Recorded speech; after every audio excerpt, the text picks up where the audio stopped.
ربي زدني علما ربي زدني علما ربي زدني علما يا عليم علمني يا خبير اخبرني يا وهاب هب لي من اسرار الدنيا والآخرة لا الہ الا انت سبحانک۔ آج ہم کریں گے اس کا ہمارا دوسرا چل رہا ہے عبادات کا، جو ہمارے اسلام کے بنیادی شعبوں پر مشتمل قرآنی مضامین کا جو کورس ہے، اس کے اندر ہم نے ایمانیات کو مکمل کر لیا ہے۔ آج ہم کریں گے عبادات کا دوسرا حصہ، دوسرا دن ہمارا ہے عبادات کا دوسرا سبق چل رہا ہے۔ کل ہم نے نماز کے متعلق آیات کیے تھے قرآن پاک سے، آج روزوں کے متعلق ہم انشاءاللہ آیات کریں گے۔ جیسے ہم نے کیا تھا کہ 4 دن کے اسباق شعبہ عبادت پر مشتمل ہوں گے، 5واں 6واں 7واں 8واں دن، جو آج ہمارا 6واں دن ہے، اور ہم نے کل نماز کا کر لیا تھا، آج ہم روزے کا کریں گے انشاءاللہ باذن اللہ۔ تو سب سے پہلے جو آیت ہم لیں گے روزوں کے متعلق وہ سورہ بقرہ کی، بلکہ آج جو تینوں بھی روزوں کی جو آیات ہے وہ سورہ بقرہ کی ہی آیات ہے، اور آپ سب کو ماشاءاللہ پتہ چل گیا ہے کہ سورہ بقرہ جو ہے مدنی سورہ ہے، اور قرآن پاک میں سیکوینس کے اعتبار سے 2 نمبر کے اوپر ہے، اور جو نازل ہوئی ہے اس اعتبار سے 87 نمبر پہ ہے، پہلا مدنی سورہ ہے۔ اور آپ لوگوں کو سب کو پتہ ہے کہ مدنی صورتوں کے اندر اور مکی دور اور مدنی دور میں کیا فرق ہوتا ہے، اور مکی صورتوں کے اندر کیسے مضامین کور ہوتے ہیں، مدنی صورتوں کے اندر کیسے مضامین کور ہوتے ہیں۔ بلکہ مدنی صورتیں جو ہوتی ہیں اس کے اندر ایک مدینے کا ایک دور ہوا کرتا تھا، مدنی دور جو ہوتا تھا وہ بہت اہم دور ہوتا تھا، کیونکہ اس دور میں آپ لوگوں کے ساتھ اسکرین آ رہا ہے نا، تو مدنی دور جو ہوا کرتا تھا وہاں پر پہلے سے یہود اور نصارہ آلریڈی وہاں پر تھے، اور جو مکے سے جو ہجرت کر کے مسلمان آئے تھے وہ سارے آ گئے تھے۔ اب سورہ بقرہ کے اندر میں نے آپ کو بتایا تھا کہ شروع میں منافقین کا، مؤمنین کا، کفار کا سارا ڈیفرنس بتانے کے بعد میں مکمل وہاں پر چل رہی تھی بہت ساری صورتوں کے بہت ساری آیات تک، تقریباً 110 آیات کے اندر یہودیوں کے بارے میں بتایا گیا تھا کہ ان کے کیسے ان کے اوپر بنی اسرائیل کے اوپر کیا کیا انعامات ہوئے تھے، پھر ان کے ساتھ کیا کیا ان لوگوں نے سرکشی کی، پھر اللہ تعالیٰ کی طرف سے کیسی ان کو سزائیں آئی، وہ سارے کا سارا ان کا واقعہ وہاں پر پیش کیا گیا۔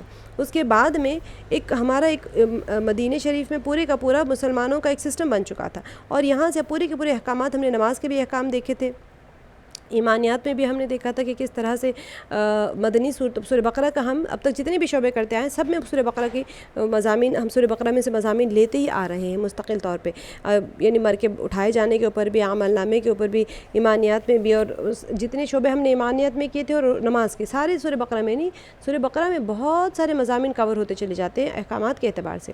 یہاں پر روزے کے بھی مسئلے جو ہوں گے وہ آج تو ہم تقریباً جو تینوں آیات ہیں ہم سورہ بقرہ سے ہی لیں گے۔ تو پہلی آیت جو ہماری ہے آیت نمبر 183، یہاں پر ہے یا ایھا الذین آمنوا، اے لوگو جو ایمان لائے ہو، کتب علیکم الصیام کما کتب علی الذین من قبلکم لعلکم تتقون۔ تو اے لوگو جو ایمان لائے ہو، تم پر روزے فرض کر دیے گئے ہیں، کتبہ فرض کر دیے گئے، یہاں پر کتبہ سے مراد فرض کر دیے گئے ہیں، علیکم تم پر کیا، روزے، کما کتب علی الذین من قبلکم جس طرح سے تم سے پہلے انبیاء کے جو پیروکار تھے ان پر فرض کیے گئے تھے۔ کیوں؟ اس سے لعلکم تتقون، اس سے توقع ہے کہ تم میں تقوی کی صفت پیدا ہوگی۔ کل ہم نے جو کیا تھا متقین کے سارے ہم نے صفات کیے تھے، تقوی کیا ہے، تقوی کی تعریفات ہم نے کیے تھے کل، کیونکہ یہ جو آیات ہے جو کہ اعمال ہوتے ہیں، جس کے اندر ڈسکس ہوتے ہیں اعمال، وہ ساروں کا سارا کنیکشن تقوی کے ساتھ ہوتا ہے، اور تقوی کا اور رمضان کا ایک خاص کنیکشن ہے، رمضان کا، روزے کا، قرآن پاک کا، تقوی کا، یہ سارے ایک دوسرے کے ساتھ میں جڑی ہوئی کڑیاں ہیں۔ کل ہم نے اس کو کافی تفصیل سے کیا تھا۔ آج ہم کو یہ دیکھنا ہے، اچھا اس سے پہلے کی آیات میں کیا ڈسکس ہو رہا تھا؟ اس سے پہلے کی آیات میں اللہ تعالیٰ نے نفس انسانی کی حفاظت کا قانون بیان فرمایا، پھر مال کی حفاظت کا قانون بتلایا، اور پھر مال کے بیجا جو تصرف ہے اس سے منع فرمایا، حق تلفی کو ناجائز قرار دیا۔ اس سے پہلے کہ آیات میں تمام احکامات ہی احکامات آ رہے ہیں، اور بتایا کہ یہ بات تقوی کے خلاف ہے۔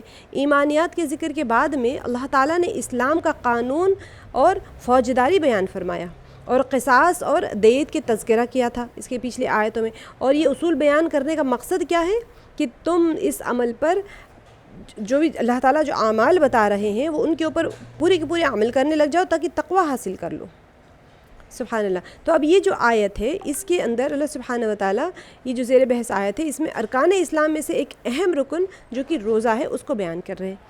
کہ جس طرح سے پہلے جو اصولوں کو تقوی کے حصول کے ذرائع بنائے اللہ سبحانہ وتعالیٰ نے جتنے اصول بیان کیے نا میں نے آپ کو بتایا تھا کہ قرآن پاک میں آلموسٹ 200 کے آس پاس تقوی کی آیات ہیں، اور ہر تقوی کی آیت کے ساتھ میں اللہ سبحانہ وتعالیٰ نے کوئی نہ کوئی عمل کو جوڑ رکھا ہے اور کوئی نہ کوئی اصول اور ضابطہ بیان فرما رہے ہیں۔ کیا کہ انسان اگر متقی بننا چاہ رہا ہے تو سب سے پہلے کیا فرمایا، ہم نے کل پڑھ لیا تھا کہ قرآن پاک سے وہ بندہ جڑ جائے۔ آج میرے اندر وہ تقوی کا معیار نہیں ہے، لیکن میں قرآن پاک سے جڑ جاؤں گی، میں بار بار پڑھتی دیکھیں تلاوت کے لیے نہیں آئی ہے قرآن پاک، بے شک آج آپ پڑھیں گے میں آپ کو بتاؤں گی کہ بھی تلاوت کرنے کے بھی بہت سارے اس کے اندر فضیلتیں ہیں، برکتیں ہیں، لیکن قرآن پاک محض اس کے لیے نازل نہیں ہوئی۔ قرآن پاک ایک ہدایت کی کتاب ہے، سمجھنے کی کتاب ہے، اس کو پڑھنا ہے، سمجھنا ہے، اس کے اوپر عمل کرنا ہے اور عمل کر کے تقوی حاصل کرنا ہے۔ جو رمضان المبارک میں اب جو پڑھتے تلاوت کرتے ہیں، دیکھیں حفاظ جو ہوتے ہیں، مفتیان جو ہوتے ہیں، علماء جو ہوتے ہیں، وہ سمجھتے ہیں کہ وہ پڑھ کیا رہے ہیں۔ ہمیں قرآن پاک کو سمجھنا ہے، اور صرف سمجھنا نہیں ہے کہ ثواب کی نیت سے ہم نے پڑھ لیا، ثواب کی نیت سے ہم نے کلاس اٹینڈ کر لی، بہت اجر مل گیا اور پھر ہم چلے گئے، ایسے نہیں ہے۔ اس کی ایک ایک چیز کے اوپر عمل کرنا ہے تاکہ ہماری زندگی روزانہ کے اندر جو رسول اللہ تعالیٰ نے بیان فرمائے اس کے اوپر ہم عمل کرنے والے بن جائیں۔ چھوٹی سے چھوٹی چیز بھی اس کے اندر بیان کی گئی، بڑی سے بڑی چیزیں بیان کی گئی، بڑی اور چھوٹی ہماری نظر میں ہے، وہ تو اللہ کا حکم ہے۔ احکم الحاکمین کا جو حکم ہوتا ہے وہ بڑا ہی ہوتا ہے، کیونکہ بڑے کا حکم بڑا ہی ہوتا ہے۔ خالق کائنات کا جو حکم ہوتا ہے وہ ہمیشہ بڑا ہی ہوتا ہے، وہ کبھی چھوٹا نہیں ہوتا۔ لیکن ہم کیونکہ ہمیں لگتا ہے کہ قربانی کا بڑا کام ہے، صدقہ دینا چھوٹا کام ہے، ایسے نہیں ہوتا۔ قربانی کا بھی معیار اتنا ہی ہے، صدقہ دینے کا بھی معیار اتنا ہے۔ ہاں، شریعت میں جو احکامات کے درجے دیے گئے ہیں وہ فرض، سنت، اس طرح سے مستحب ہے، مباح ہے، یہ چیزیں، اور اس طرح گناہ کے بھی درجے دے دیے گئے ہیں کہ حرام ہے، حرام ہوتا ہے، پھر مکروہ ہوتا ہے، پھر مکروہ تنزیہی، مکروہ تحریمی، اس طرح سے درجے دیے گئے ہیں اعمال کے۔ لیکن عمل کیا ہے؟ حکم ہے اللہ تعالیٰ کا، اور حکم کیا ہوتا ہے؟ اصول بیان کیے جا رہے ہوتے ہیں۔ تو اللہ سبحانہ وتعالیٰ سارے اصول اسی لیے بیان کرتے ہیں کہ بندہ تقوی کو حاصل کر لے ان کو کر کے۔ تو اسی طرح سے روزہ رکھنے کی غرض و غایت بھی اللہ سبحانہ وتعالیٰ نے یہاں پر کیوں بیان کی کہ اس کا مقصد کیا ہے جو ہم روزے رکھ رہے ہیں، ماشاءاللہ کیوں رکھ رہے ہیں؟ بھوکے پیاسے رہ کے ثواب مل کے جنت میں چلے جانے کے لیے؟ دنیا میں بھی تو رہنا ہے نا، آج تو نہیں مر رہے ہیں، آج میرا روزہ شام میں پورا ہو گیا میں افطار میں مر جاؤں گی، ایسا تو نہیں ہے۔ ہمیں تقوی حاصل کرنا ہے تاکہ ہم جب تک دنیا میں رہیں اللہ کی رضا کی خاطر جیتے رہیں اور اللہ کی رضا والے اعمال کرتے رہیں، اور ہم اپنے جو اعمال کر رہے ہیں اس کی محافظت پوٹلی باندھ لیں گے نا، اعمال کے وہ لے کے بھی تو جانا ہے۔ ایسا تو نہیں ہے کہ آج ہم نے عمل کر لیا اور پھر اس کو چھوڑ دیا۔ وہ اعمال کی محافظت کرنا ہے۔ سب سے پہلے تو اعمال کرنے نہیں دیتا شیطان، اگر عمل کر لے تو اس کو وہ ریا کی وجہ سے برباد کر دیتا ہے، اور اگر پھر بھی آپ نے سنبھال لیا ہے تو پھر وہ آپ کے مرنے سے پہلے وہ کہیں نہ کہیں احسان جتلا کے، لوگوں کو دھمکا کے، کسی نے کچھ نہ کچھ کسی نہ کسی طریقے سے عمل کو برباد کرنے کی فکر میں رہتا ہے۔ تو یہ حصول تقویٰ جو ہوتا ہے یہ اللہ کے قرب کے لیے ہوتا ہے، تاکہ بندہ وہ منزلوں کو طے کرنے لگ جائے جو اللہ کی معرفت اور قرب کی منزلیں ہوتی ہیں۔ تو ارشاد اللہ تعالیٰ کا کیا ارشاد ہے؟ یا ایھا الذین آمنوا، اے اہل ایمان، کتب علیکم الصیام، تم پر روزے فرض کیے گئے ہیں، کما کتب علی الذین من قبلکم، جیسا کہ تم سے پہلے لوگوں پر فرض کیے گئے، اور مقصد یہی ہے کہ لعلکم تتقون، تاکہ تم پرہیزگاری اختیار کر لو۔ اب دیکھیں کتبہ کا جو لفظ ہوتا ہے نا، کتبہ کا لفظ فرضیت کے لیے آتا ہے، کوئی چیز کو فرض بتایا جاتا ہے۔ تو یہاں پر جیسے اس سے پہلے قصاص کے متعلق آیا ہے اسی آیت میں، کتب علیکم القصاص، یعنی تم پر قصاص فرض کیا گیا ہے۔ اسی طرح وصیت کے متعلق آ چکا ہے کہ کتب علیکم اذا حضر احدکم الموت ان ترک الخیران الوصیۃ، تو اگر کوئی کسی نے خیر کی چیز چھوڑی ہے تو اس کے اوپر فرض ہے کہ وہ وصیت کرے۔ اگر مال چھوڑا ہے تو تم پر وصیت کرنا لازم ہے۔ اسی طرح سے یہاں پر روزوں کے بارے میں بھی اللہ تعالیٰ فرما رہے ہیں کتب علیکم الصیام، یعنی تم پر روزے فرض کیے گئے ہیں۔ اب روزے کے جو لفظی معنی ہوتے ہیں وہ رک جانے کے ہیں، ٹھیک ہے۔ عربی زبان میں اس کے لیے کیا ہوتا ہے؟ امساک کا لفظ آتا ہے، اور جو صوم ہوتا ہے، صوم کا لفظ بھی رک جانے کے معنی میں آتا ہے، ٹھیک ہے۔ مثال کے طور پہ عرب کہتے ہیں ان کے پاس جو ہوتے تھے محاورے ہوتے تھے، وہ کوئی چیز سے رک جانے کے لیے وہاں پر صوم کا بھی لفظ آتا تھا، امساک کا بھی لفظ آتا تھا، اور ہم جو کہتے ہیں کہ روزہ۔ تو یہاں پر شریعت میں روزے کی تعریف یوں بیان کی گئی ہے کہ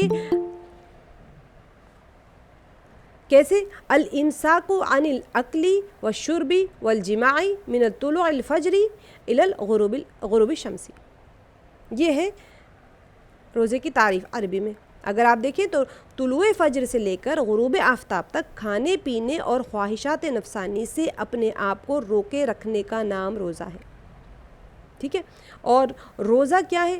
روزہ اصل میں شریعت کے اندر کیا ہوتا ہے اصل میں روزہ جو ہے اگر ہم کہیں نہار صبح سے لے کے شام تک ہے نا، تو اب کیسے کچھ کسی کے پاس چل رہا ہے، اچھا روزہ جو ہے نہار شرعی کے اندر ہوتا ہے. اب شرعی دن سے مراد کیا ہوتا ہے؟ روزے کا جو ٹائم پیریڈ بتایا گیا ہے نا وہ طلوع شمس سے غروب شمس تک، طلوع فجر سے غروب شمس تک. تو اب یہ جو ٹائم بتایا گیا ہے وہ کیسے ہے؟ شرعی دن کسے کہتے ہیں؟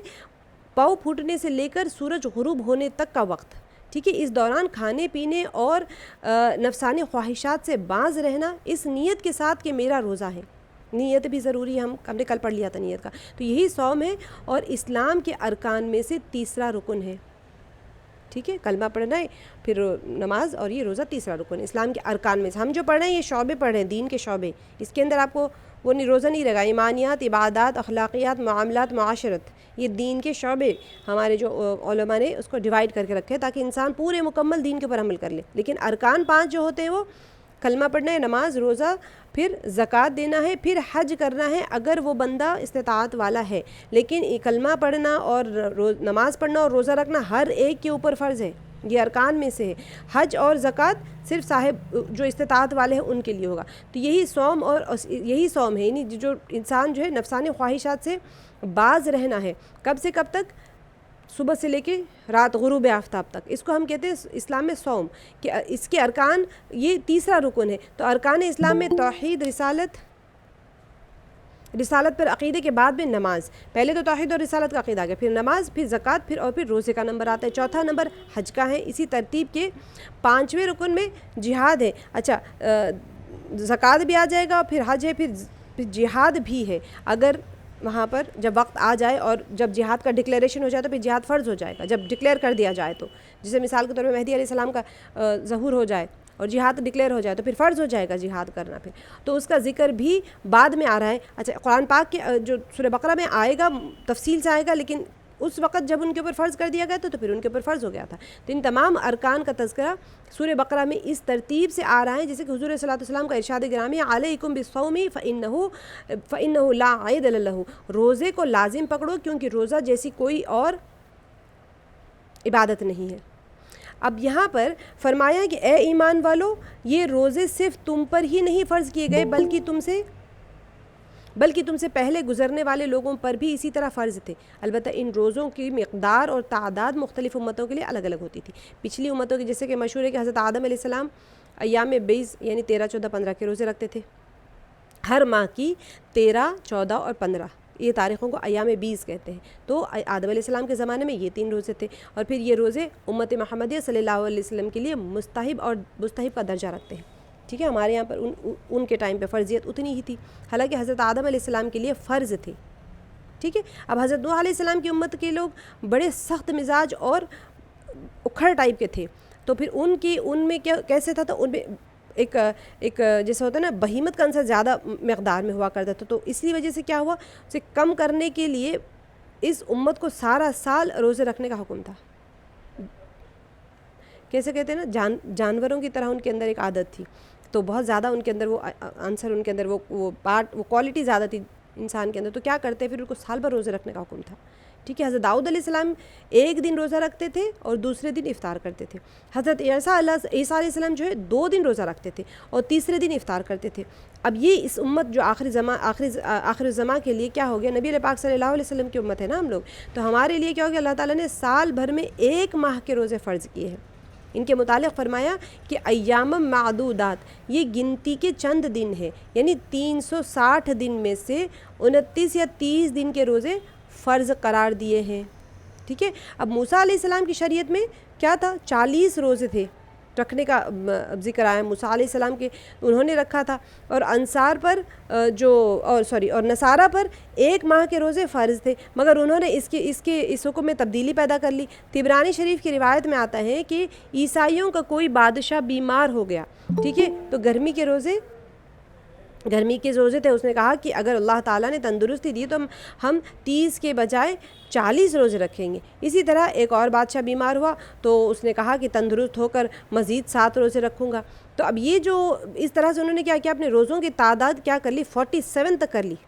47 تک انہوں نے پہنچا دی. تو اس کے بعد میں عیسائی علماء کا اجتماع ہوا کہ اور انہوں نے فیصلہ کیا کہ چلو 47 کے بجائے پورے 50 روزے مقرر کر دیتے ہیں. تو البتہ موسم گرما بجائے موسم بہار میں یعنی کیا ہو گیا، موسم گرما میں نہیں رکھیں گے بلکہ بہار کے موسم میں رکھ لیں گے، لیکن 50 رکھ لیں گے. تو اس طرح سے انہوں نے کیا کیا، اپنی مرضی سے روزوں کی تعداد کو موسم کے ساتھ بدلنا شروع کر دیا. اگر گرما میں آ گئے تو ایسے رکھ لیں گے، اس میں نہیں رکھے اس میں رکھ لیں گے. ان لوگوں کے تو عادت، پچھلی جو امتوں نے اللہ تعالیٰ کے احکامات کو تبدیل کر لیا اپنی سہولتوں کے اعتبار سے. اچھا، مولانا شیخ الہند فرماتے ہیں کہ لعلکم تتقون میں یہ اشارہ بھی پایا جاتا ہے کہ اللہ تعالیٰ کے مقرر کردہ روزوں میں تبدیلی نہ کرنا. چاہتے گرمیوں میں روزہ ہے تو اس کو آپ نہیں کہہ سکتے کہ رمضان کا مہینہ ایسا کرتے شفٹ کر کے سردیوں میں 1 مہینہ نہیں 2 مہینے رکھ لیں گے، ایسا نہیں. لعلکم تتقون سے انہوں نے کیا فرمایا کہ مقرر کردہ روزوں میں تبدیلی نہ کرنا، بلکہ ہر سال ماہ رمضان المبارک کے روزے رکھنا، چاہے وہ گرمی میں آئے یا سردی میں آئے، بہار میں آئے یا خزار میں آئے. چنانچہ قمری سال کے مطابق رمضان المبارک کے مختلف موسموں میں، قمری سال تو بدلتا رہتا ہے نا، چاند کی تاریخوں سے دیکھا ابھی سال بھر میں بدلتا رہتا ہے. تو متقی بننے کا مقصد یہ ہے کہ انسانی نفس اس کے تابع ہو جائے اور احکام شریعت پر عمل آسان ہو جائے. تو کیا فرمایا، ایام معدودات، یہ گنتی کے دن ہے، یعنی پورے سال میں 29 سے 30 دن کے روزے رکھنا ہے. تو ان کو احکام الہی جانتے ہوئے خوشی خوشی سے پورے کرو اور اپنے اندر تقوی جیسی عظیم خصلت کو پیدا کرنا ہے. اب یہاں پر جو فرما دیا گیا ہے، پھر سے آیت کو دیکھ لیں، یا ایھا الذین آمنوا کتب علیکم الصیام کما کتب علی الذین من قبلکم لعلکم تتقون، تاکہ تم تقوی اختیار کرو، اپنے نفس کو تابع کر لو شریعت کے. اسی وجہ سے یہ کہا کہ پہلے لوگوں کے اوپر بھی جس طرح فرض کیے گئے تھے تمہارے اوپر بھی فرض کیے، لیکن اس کو تبدیلی مت کرنا. تتقون سے مراد انہوں نے کیا فرمایا کہ تبدیلی نہیں کرنا ہے اس کے اندر. جیسے جو ماہ رمضان قمری سال کے مطابق ہے تو سال بھر میں گھومتا رہتا ہے، ابھی گرمی میں ہوتے ہوتے سردی میں چلے جائے گا، پھر بارش میں ہوگا، پھر سال بھر گھومتا رہتا ہے رمضان.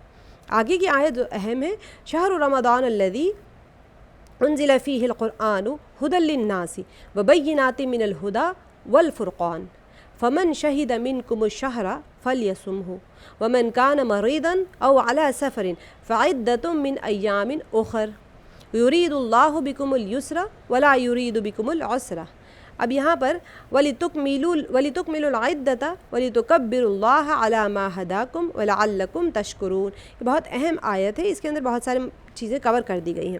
ٹھیک ہے، رمضان وہ مہینہ ہے، شہر رمضان الذی انزل فیہ القرآن، جس میں قرآن نازل کیا گیا، ھدی للناس، ٹھیک ہے، جو انسانوں کے لیے سراسر ہدایت ہے، وبینات من الھدی والفرقان، اور ایسی واضح تعلیمات پر مشتمل ہے جو راہ راست دکھانے، بینہ کھول کے دکھانے والی، من الھدی کس چیز کو دکھانے والی ہے، حق اور باطل کا فرق کھول کر دکھا دینے والی چیز ہے.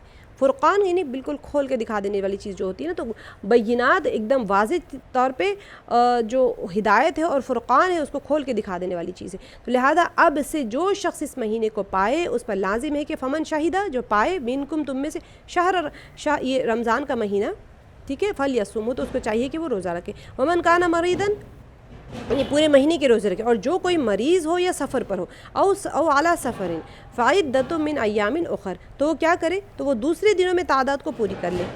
یرید اللہ بکم الیسر، اللہ تمہارے ساتھ نرمی کرنا چاہتے ہیں، ولا یرید بکم العسر، سختی کرنا نہیں چاہتے. تو اب یہاں پر وَلِتُكْمِلُوا، اس لیے یہ کہ طریقہ تمہیں کیا بتایا جا رہا ہے کہ تاکہ تم روزوں کی تعداد پوری کر سکو. کب؟ تُكْمِلُوا الْعِدَّةَ لِتُكَبِّرُوا اللَّهَ، اور جس ہدایت سے اللہ نے تمہیں سرفراز کیا ہے اس پر اللہ کی کبریائی کا اظہار اور اعتراف کرو. وَلِتُكَبِّرُوا، اللہ تعالیٰ کی بڑائی بیان کرو. تُكَبِّرُوا اللَّهَ عَلَى مَا هَدَاكُمْ، اللہ تعالیٰ نے ہدایت دی ہے تم کو. وَلَعَلَّكُمْ تَشْكُرُونَ، کتنی اہم چیز ہے. دیکھیں کہ انسان کو تقوی کا بھی بتا دیا گیا ہے اور شکر گزاری کو بھی بتا دیا گیا ہے، تاکہ تم شکر گزار بنو اللہ تعالیٰ کے. تو یہ جو روزہ رکھا جا رہا ہے اور اللہ کے احکامات کو پورے کیے جاتے ہیں، اصل مقصد کیا ہوتا ہے اس کو غور کرنا چاہیے کہ ہم کتنی ناشکری کرتے رہتے ہیں اپنے روزانہ کے. یعنی انسان کے اندر تقوی کا جب آثار نظر آنا شروع ہوتا ہے تو سب سے پہلی چیز جو اس کے اندر ظاہر ہوتی ہے وہ شکر گزاری ہوتی ہے. وہ ہر حال میں اللہ کا شکر ادا کرتا رہتا ہے، تکلیف میں بھی، تنگی میں بھی، جس حالات میں ہو اللہ کا شکر ادا کرنے لگتا ہے. تو انسان کے متقی بننے کے لیے اللہ تعالیٰ نے بہت سے اصول بیان فرمائے ہیں. پہلا قانون قصاص کی پابندی ہے، اور دوسرا اصول مال کے معاملے میں عدم زیادتی ہے تاکہ کسی شخص کی حق تلفی نہ ہو. تقوی کا تیسرا اصول مقرر اوقات میں روزہ رکھنا ہے. یہ سب ایسے افعال پیچھے آیت میں ہم نے کیا پڑھ لیا کہ اوقات جو بیان کیے گئے اس میں ہی روزہ رکھنا ہے، اور جن کی ادائیگی سے ایک مسلمان میں تقوی کی صفت پیدا ہوتی جاتی ہے۔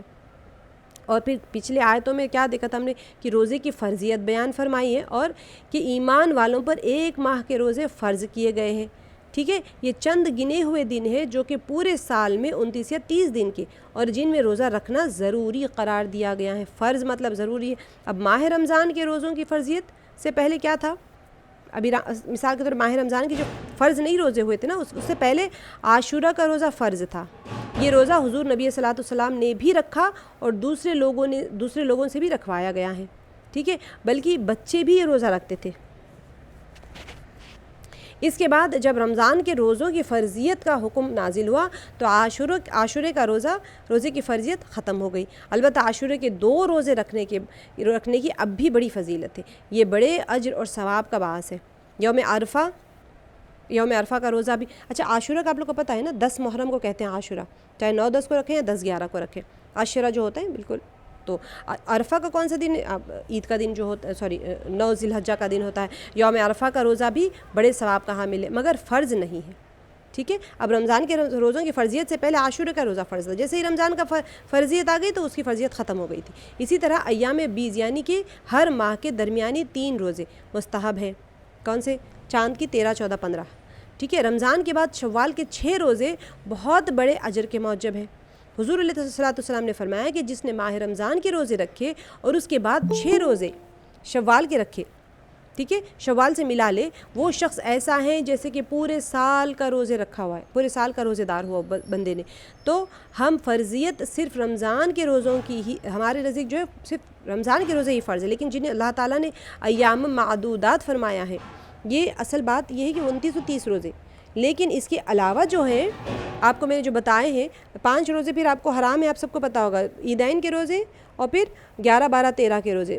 اگر ذو الحجہ کے مہینے میں بقرعید کے 3 دن کے بعد کے روزے حرام ہیں، عید الفطر اور عید الاضحیٰ کے دن، اور یہ 3 روزے، 5 روزے حرام ہیں۔ اس کے بعد میں آپ کوئی بھی روزہ رکھ لیں، خاص خصوصی طور پہ جمعے کا بھی نہیں رکھنا چاہیے، مکروہ ہے خاص خصوصی طور پہ۔ اگر آپ سیکوینس میں رکھ رہے ہیں تو پھر رکھ سکتے ہیں۔ اب یہ آیت کو دیکھتے ہیں کہ یہ کہ اللہ تعالیٰ فرما رہے ہیں کہ ماہ رمضان کے ان گنے چنے دنوں کی تفصیل بیان ہو رہی ہے، کہ ارشاد ہو رہا ہے کہ شہر رمضان الذی، رمضان کا مہینہ وہ مبارک مہینہ ہے، انزل فیہ القرآن، جس میں قرآن پاک نازل ہوا، یہ بڑی برکتوں والا مہینہ ہے، ٹھیک ہے۔ آپ سب کو بتایا ماشاءاللہ، آپ لوگ سب اتنے سارے پری رمضان بیان سن چکے ہیں، رمضان ورکشاپس بہت سارے لوگوں نے اٹینڈ کیا ہوا ہے بہت ساری جگہوں پہ، تو آپ کو سب کو ماشاءاللہ پتہ ہے، لیکن کیونکہ ہم آیات پڑھ رہے ہیں اس کے اندر کی، عبادات کے اندر کی بہت ہی پیاری آیت ہے، تو قرآن پاک کی آیت کے سب جب پڑھتے ہیں نا، اس کی برکت الگ ہوتی ہے۔ بیان تو خیر بیان ہی ہوتا ہے، لیکن قرآن پاک کی تشریح میں جب آپ پڑھتے ہیں اس کی آیت کے ترجمے اور تشریح میں، تو اس کی برکت الگ ہوتی ہے، اس کے قلب کے اوپر بڑا الگ انداز میں اثر کرتا ہے۔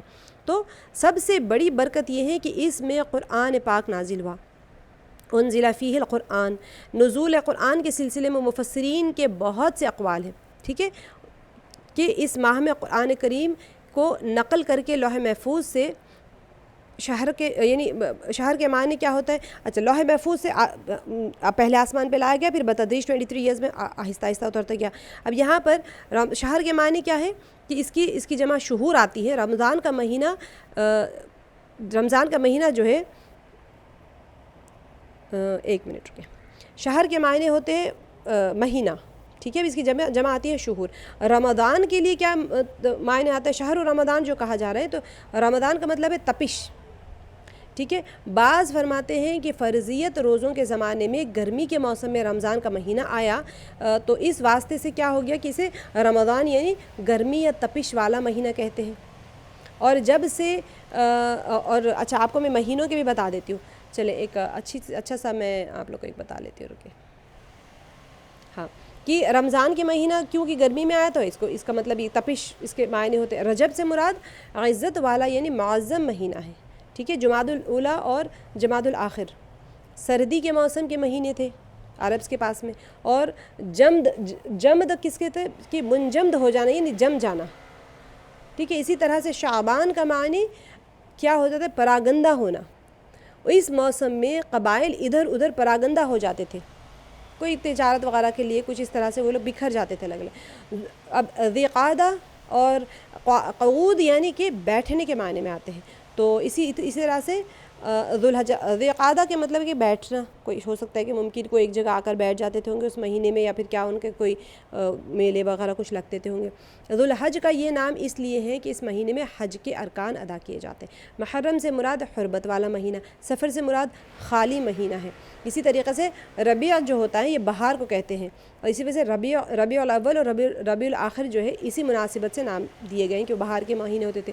تو مفسرین کرام فرماتے ہیں کہ رمضان کا یہ نام تپش کی وجہ سے ملا ہے، ٹھیک ہے، جب ہر چیز گرم ہو کر پگھلنے لگتی ہے۔ ہمیں پگھلنے اور پگھلانے کا اصل میں اس کا بھی معنی پایا جاتا ہے رمضان کے مطلب میں۔ تو اس کی ایک توجہ یہ بھی بیان کی گئی ہے کہ روزہ رکھنے سے مسلمان کو جسمانی طور پہ جو تکلیف پہنچتی ہے نا، اب روزہ رکھے ہوئے کتنی بھوک بھی لگ رہی ہے، پیاس بھی لگ رہی ہے، اب بھوکے ہو کے سو بھی نہیں سکتے، لیٹے جاؤ تو پھر بھوک میں گڑبڑ ہوتی ہے، پیٹ میں اٹھ کے بیٹھ جاتا ہے بندہ، آرام بھی نہیں ہوتا ہے، پھر ساری اس کو تکلیف پہنچتی ہے۔ تو جب وہ اس تکلیف کو برداشت کرتا ہے تو اس کے گناہ پگھلنے لگتے ہیں، گویا مہینہ گناہوں کو پگھلانے والا مہینہ۔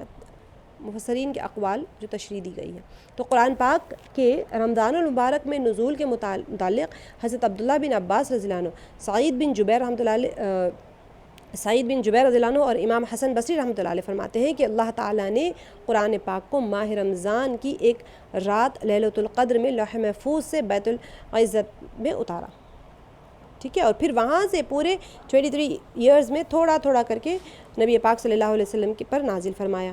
تو اب یہ کیا ہو گیا، نزول قرآن کا اس رات کے متعلق خود اللہ رب العزت نے فرمایا کہ لیلۃ القدر خیر من الف شہر، جو فرمایا ہے آیت میں کہ انزل فیہ القرآن، تو یہ قرآن سے متعلق اللہ سبحانہ وتعالیٰ فرما رہے ہیں کہ یہ آہستہ آہستہ کیسے اترا بتدریج، اور یعنی شب قدر کی رات میں، اسی وجہ سے اس رات کی فضیلت بھی بڑھا دی کہ لیلۃ القدر خیر من الف شہر، یہ تو ایک رات جو ہے 1000 مہینوں سے بہتر رات ہے۔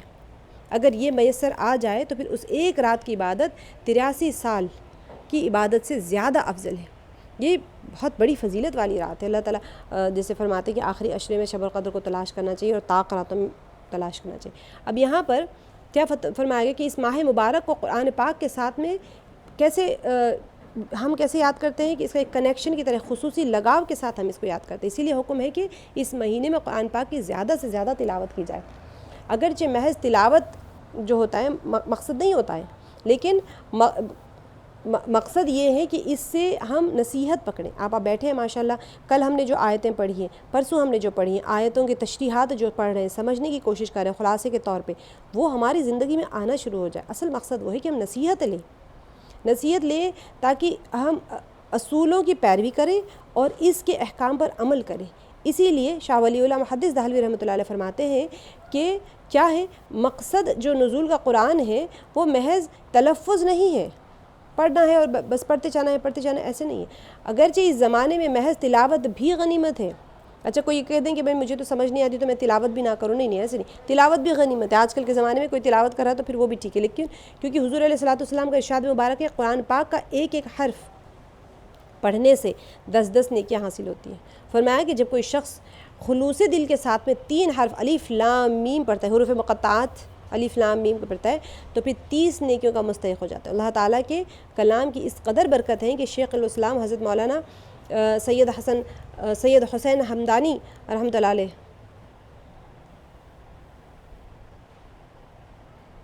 ایک منٹ تھوڑا سا نام میں دوبارہ سے آپ کو بتا دیتی ہوں کہ حضرت مولانا سید حسین احمد مدنی نے رحمۃ اللہ علیہ نے اپنے مکتوبات میں لکھا ہے کہ قرآن پاک کے علاوہ باقی جو بھی کلام یا پھر اور اس جیسا کوئی چیز ہوتی ہے نا، انہیں بغیر سمجھے پڑھنے سے کوئی فائدہ نہیں ہوتا۔ اب آپ کوئی نکال کے پڑھ لیں، انگلش میں ناول پڑھ لیں یا پھر فارسی میں کوئی چیز پڑھ لیں، آپ کو کوئی فائدہ تو نہیں ہوتا اس کو۔ جرمن میں کوئی نکال کتابیں پڑھ لیں، جرمنی آپ کو ریڈنگ کرنی آتی ہے، سمجھ نہیں آ رہی ہے تو کوئی فائدہ نہیں ہوتا۔ لیکن صرف کلام پاک ہی ایک ایسا کلام ہے جسے سمجھ کر بے سمجھے ہر حالت میں پڑھنے سے فائدہ ہی فائدہ ہے، چاہے آپ پڑھیں سمجھ کے یا پھر نہ پڑھیں۔ سمجھے تو نور نور ہے، آپ کے لیے تو بہت فائدہ ہے۔ اگر بغیر سمجھے پڑھیں گے تو نیکیاں تو ویسے ہی مل رہی ہیں، لیکن اس کا مطلب یہ نہیں کہ بغیر سمجھے پڑھتے رہو نیکیاں حاصل کرتے رہیں۔ اس کے لیے صرف کیا شرطیں، ایمان اور نیت صالحہ کی ضرورت ہوتی ہے، لیکن سمجھ کے پڑھنا بہت افضل ہے، اصل مقصد بھی وہی ہے۔ اب دیکھیں قرآن کیا فرما رہا ہے کہ ہدی للناس، ہدی للناس سے مراد کیا ہے، یہ لوگوں کے لیے ہدایت کا سامان ہے۔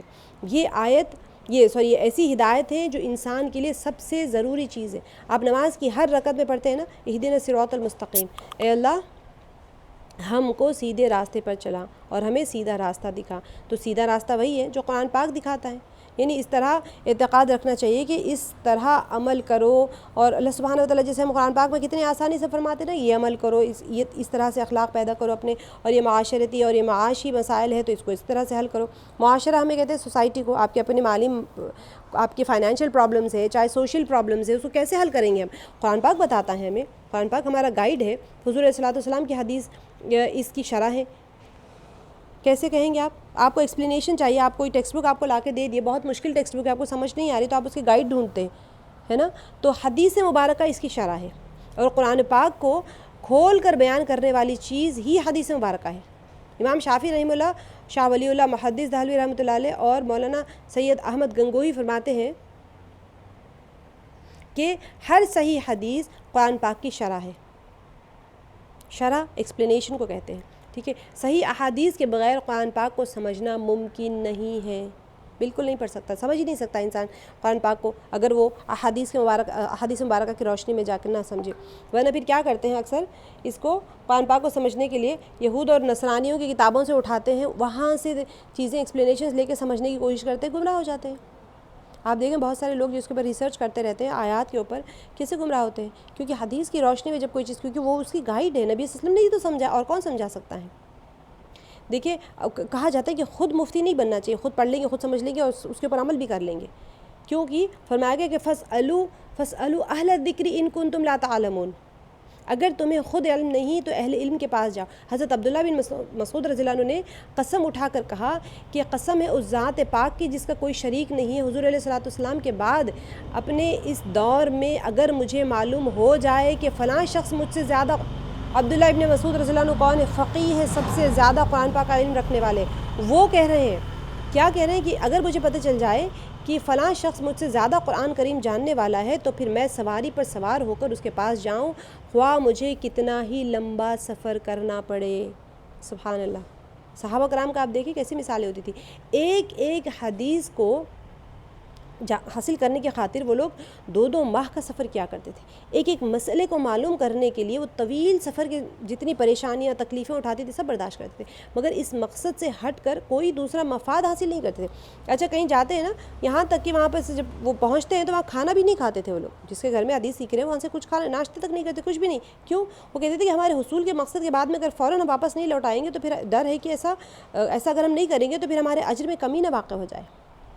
وہ لوگ اتنے محتاط تھے کہ خراسان سے حجاز یا پھر کہیں دور دور تک، یا پھر حجاز سے اگر خراسان تک ان کو جانا پڑ جائے، یہ سارے وہاں کے ایریاز ہے، ایران عراق وہاں کے ایریاز ہے، یہ پورے عرب کنٹریز اور آس پاس کے کنٹریز ہے وہاں پر، تو ہزاروں میل کی مسافت محض کسی ایک آیت کی تشریح معلوم کرنے کے لیے طے کرتے تھے. سبحان اللہ. آپ دیکھیں ہمیں کتنی آسانی سے مل رہی نا چیزیں. اب موبائل کے اوپر آپ نے صرف کلک کرنا ہے اور کلاس جوائن کرنا ہے. سارے ہمارے جو علماء ہیں انہوں نے اتنی آیات کو کھول دیا ہے، ہر چیز کھول کے بتا دی. میں تو کوئی اپنے سے نہیں بتا رہی ہوں، میں تو وہی چیز بتا رہی ہوں جو کتابوں میں لکھی ہوئی موجود ہے، مورخین نے جو لکھا ہوا ہے اور ہمارے محدثین نے، مفسرین نے جس کو جمع کر کے رکھا ہے، بس میں وہاں سے جمع کی ہوئی چیز آپ تک پہنچا دیتی ہوں. اب یہ ہے کہ ہم کتنے اس کے پیچھے لگے ہوئے ہیں. ہم کتنا لمبا سفر کر کے ہمیں جانا ہے کہیں پر نہیں ہے، بس ہمیں تو ایک جگہ اپنی جگہ بیٹھنا ہے اور سننا ہے بس. آگے کیا فرما رہے ہیں؟ شہر رمضان الذی انزل فیہ القرآن ھدی للناس. آگے جو فرما رہے ہیں وبینات من الہدی والفرقان. اس میں اللہ تعالیٰ فرمایا قرآن پاک سامان ہدایت ہی نہیں ہے بلکہ بینات من الہدی والفرقان. اس میں ہدایت کے واضح دلائل موجود ہیں اور حق اور باطل کے درمیان میں فیصلہ کن بات بھی ہے. یہ کسی معاملے کو ادھورا نہیں چھوڑتا بلکہ حق اور باطل کے درمیان میں امتیاز کرتا ہے.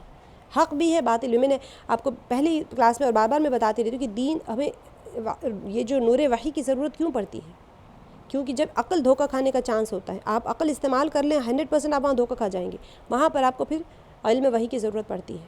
تو یہ قرآن پاک کے ذریعے سے ہم پھر حق، اور ہمیں کیا پتہ، میں نے بار بار میں بتاتی ہوں، جو بہت زیادہ مالدار ہے، بہت آسائشوں میں رہنے والے لوگ سمجھتے ہیں کہ وہ خوشحال ہے، وہ نیک بندہ ہے، بھلے اس نے بڑا جبہ پہنا، داڑھی پہنی ہو، سارا کچھ ہے، وہ بہت ہی آسائشوں میں ہے، تو لوگ دیکھ کے دھوکہ کھا جاتے ہیں کہ یہ بندہ بہت نیک ہے، ممکن ہے کہ وہ سب سے بڑا گنہگار ہے۔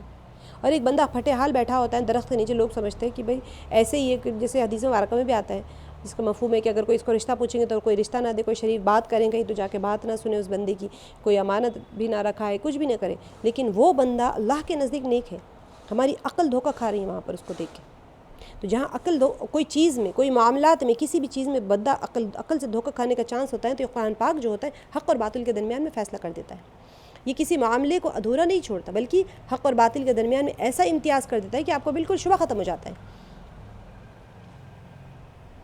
آگے کیا فرمایا فمن شاہد منکم، اب یہاں پر اس کے اندر، اچھا یہ آیت پہلے بتا دیا گیا کہ رمضان کی فضیلت بتائی، اس کے اندر قرآن پاک کا نازل ہونا، اور یہ لوگوں کے لیے ہدایت ہے، اور یہ حق اور باطل کے درمیان میں فرق کرنے والی ہے، قرآن پاک کو رمضان کے مہینے سے جوڑ دیا۔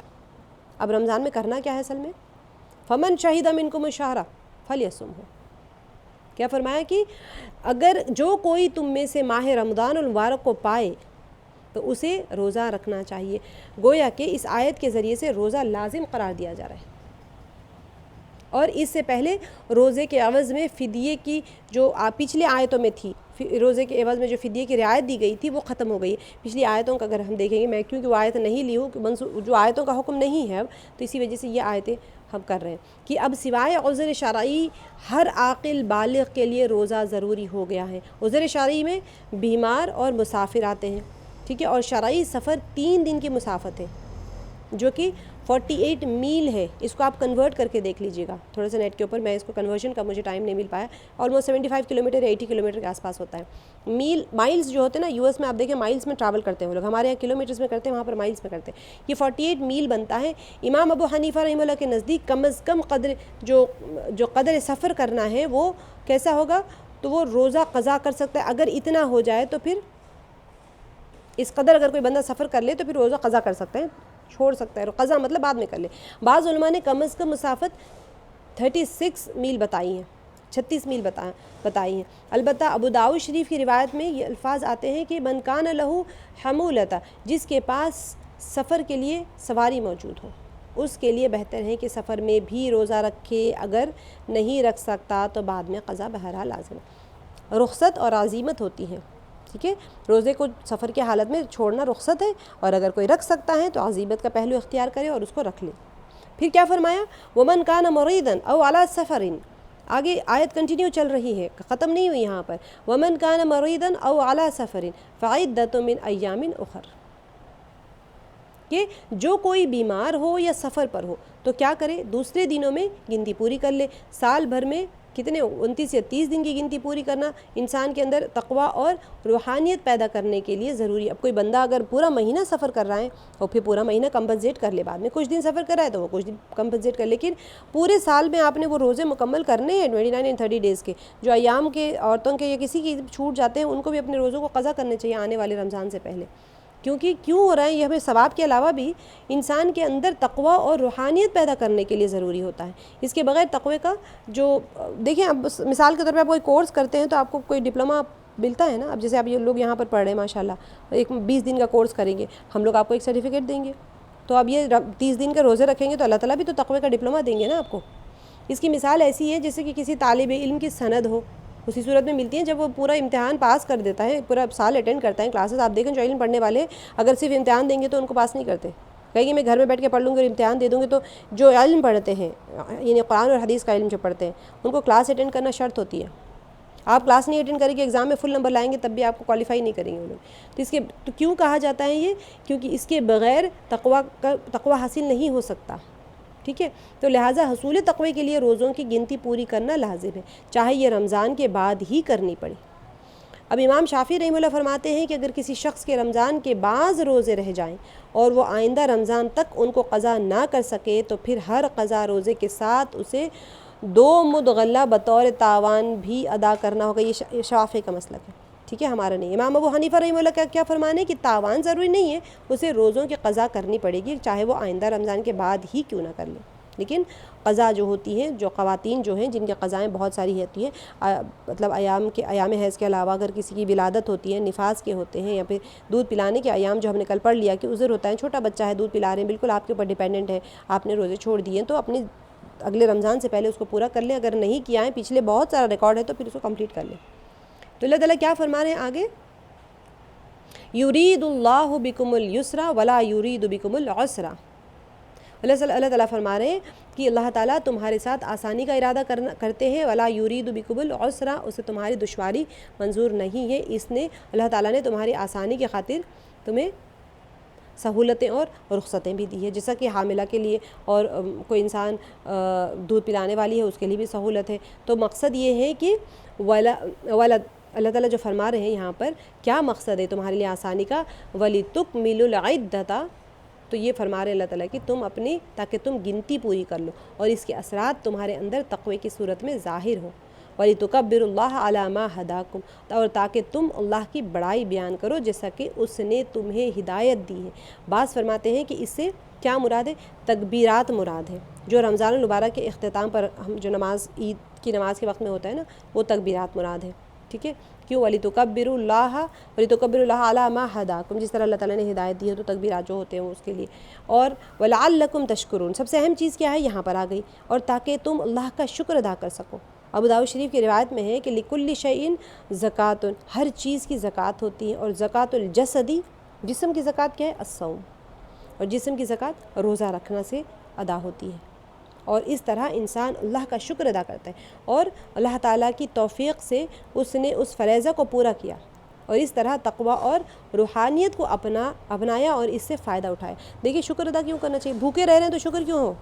بندہ بھوکا رہ رہا ہے، تکلیف اٹھا رہے ہیں، لیکن اللہ سبحانہ وتعالیٰ نے اس کے عوض میں اتنا کچھ عطا کر دیا۔ سب سے اہم چیز جو اللہ تعالیٰ نے عطا کی ہے وہ تقوی دیا ہے، اس کو روحانیت عطا کی ہے، اس کی وجہ سے ہم اللہ کا شکر ادا کریں گے، باقی اس کے ساتھ میں تو ساری چیزیں جڑ کے آ جاتی ہیں۔ اچھا، ایک اور آیت ہے، اس کو میں تھوڑا سا سرسری طور پہ چلی جاؤں کیونکہ کافی ڈیٹیل آیت ہے یہ، اور ہم اس کو تھوڑا سرسری ہی چلے جاتے ہیں کیونکہ ہمارا ٹائم شارٹ ہو رہا ہے۔